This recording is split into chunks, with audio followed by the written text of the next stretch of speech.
morning. I hope everybody is doing well.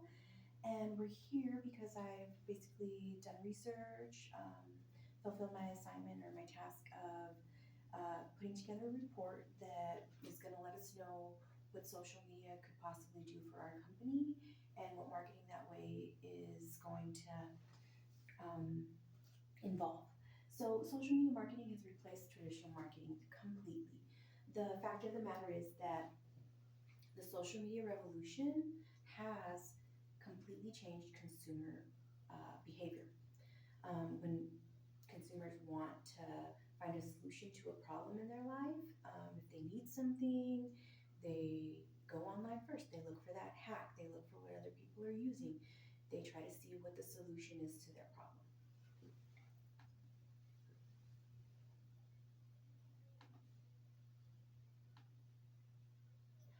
So today we're going to go ahead and discuss why we are behind the competition. We're a relatively new product, and there are a lot of other established products already out there, and they have loyal consumers. And so we are needing to catch up with that and basically make our presence known. We barely use social media as it is. We don't have that footprint that other people do, but our competition is effectively using social media to connect with their customers and keep them engaged. People use social media to find new products, like I mentioned earlier. That's the first place that a lot of people go to see if something even exists for what they need or to see what other people are already using. Today, 246 million Americans use social media. That is a large number. That equates to a lot of babies in households, basically. So we shouldn't be afraid that what we put out, even if it doesn't reach all of those people, we are reaching a fraction of those people that have children if we market effectively, and that equates to a good number of people. Um, we'll later discuss the basic numbers of how many people are using social media and in what ways. And at the end, I can share what I believe is the best next decision and what steps we should take based on the research I've done. And again, I have given you handouts that reflect what my thoughts are. Um, so, social media, when used correctly, it engages consumers or buyers, customers with their um, uh, products, with products of companies. So when people use it correctly, a customer goes on there and does research. They're looking for your why, your vision, your backstory. And when they feel connected to a company's values, they tend to go back and buy from that company. Are you wasteful? Are you polluting? Do you have bad reviews? Do you do anything for your community? These things matter to buyers today. And if they go to a social media site, that's what they can find there. That's what you can show them versus just being on a supermarket shelf. Uh, and the current technology lets you track in real time what customers are saying about your product when they come to your site. How long are they there?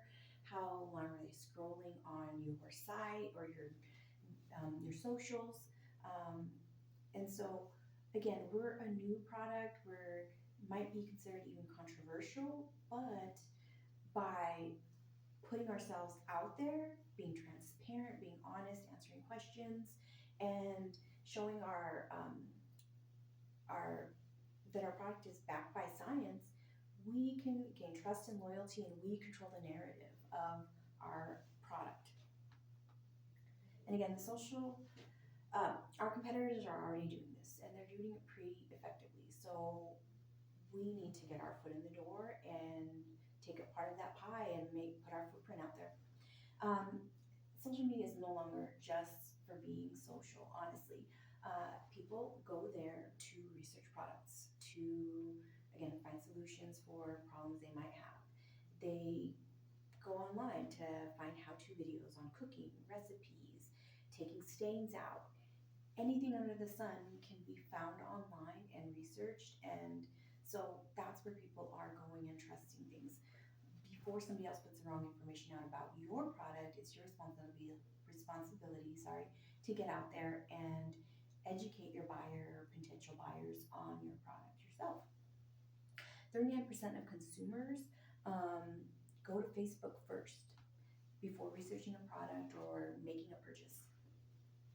I can understand that there are misconceptions about social media or why we might be leery as a company that takes ourselves very seriously in going there, but we are not above using social media marketing to, again, connect with our customers, offer our solution. There are parents out there that need our product, but if they don't know we exist, then we aren't really helping children or parents. Social media, again, not just for being social, it's for doing research. It's not just for trolling and commenting on the latest controversy in the administration or, your local government. It's where people go to find suggestions, connect with people, connect with companies, see if they buy into a brand before they want to spend their dollars there. And also, it's a way to market without spending millions. If it's done correctly, if it's done effectively, you can organically grow your social media following, and then people will share what their experience is with you if you are willing to engage with them.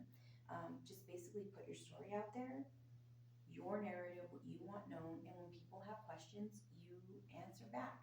You respond.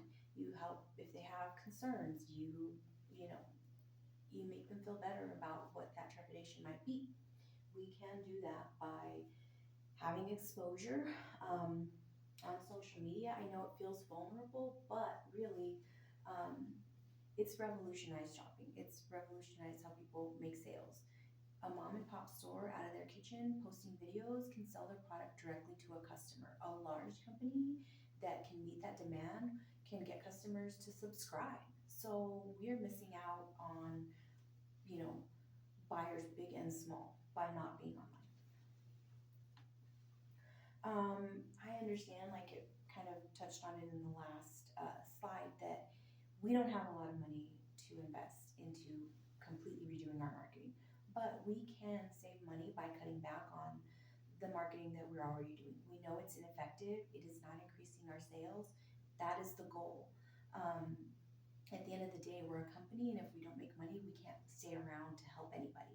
So social media can be used organically.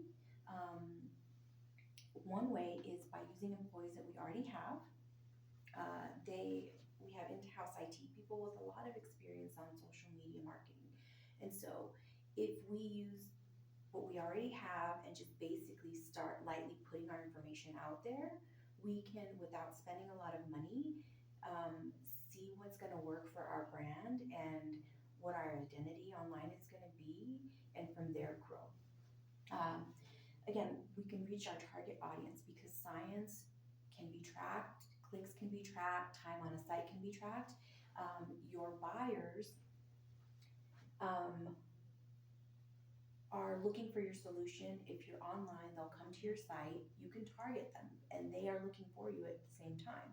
And so right now we know that 26.7% of Americans between 25 and 34 are already on social media.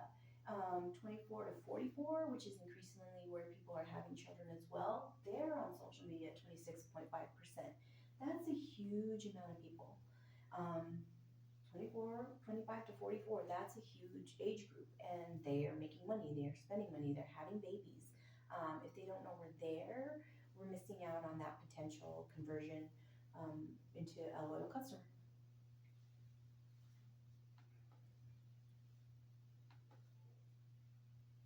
Other benefits of social media, basically just exposure. Even if you're not trying to sell online, again, if people don't know you're there and what you do or what you have to offer, they're not going to look for you on a supermarket shelf either. So basically, all of the greats in social media marketing say that the single greatest thing you can do for your company is tell your story. We have a story. We care about babies' nutrition. We care about what they put in their bodies and their future health.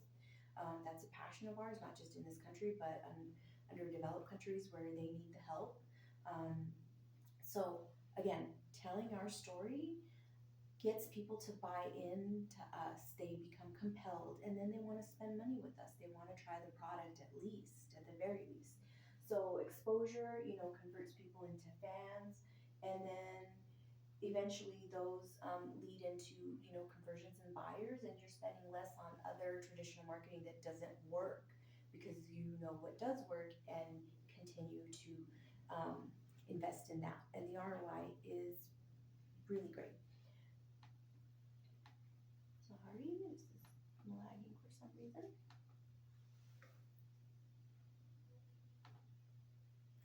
Okay, and so to conclude, the research definitely shows that other companies are effectively using social media to market their products. Small brands, mom and pop shops, all effectively using social media to increase their sales. If they are, we certainly can as well.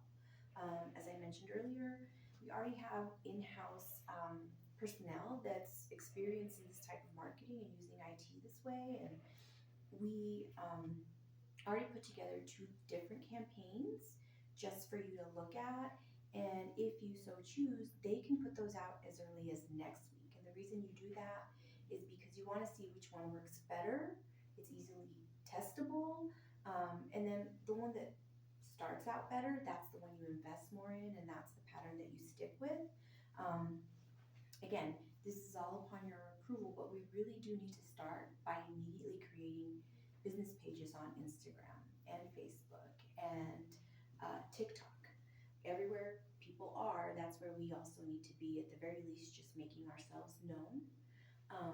But eventually, we can make it easier for them to shop for our product, subscribe for our product, ask questions and spread the word. If you have any questions or concerns, I am available to walk you through questions you might have. And